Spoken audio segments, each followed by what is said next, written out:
My name is Patrick Cruz, and this exhibition is titled Surrender to Mastery. Consists of three components. There's a wall drawing, floor installation, and two videos. And primarily the wall drawings were inspired of how languages disappear because of modernity. Visually, these symbols were taken from pre-colonial Filipino writing and various different languages that inspired that writing. And I tried to reinvent it, basically tried to recreate this feeling of alienation and familiarity with this aesthetic. These images were also inspired of cave drawings, actually, and street art like graffiti. And I was interested in using the language of the outside and to bring it inside. So this kind of duality. Similarly, these cardboard floors talks about that because they were also taken and sourced from the outside. So yeah, the floor installation is inspired of these vessels that carry products and objects, and it was an interesting parallel for me to tie that to bodies and humans migrating and also circulating the globe, exchanging culture, exchanging economics, traditions. So for me, it's an important contemporary symbol of the culture we live in. And in the same way, the videos evoke that same feeling. Although these two videos are two different works, but they both express a sentiment of a kind of clash between tradition and modernization.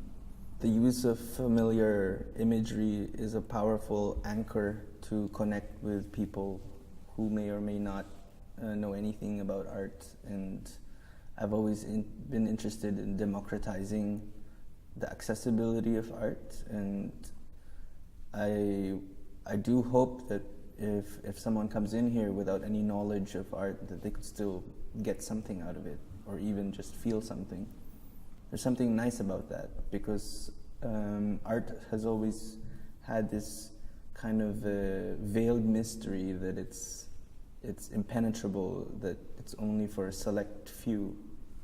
But I think it's an important tool to have, that it's accessible even without that language. The rawness or the bruteness of the aesthetic, I guess, is derivative from the culture that I grew up as well. There's a kind of spontaneous energy.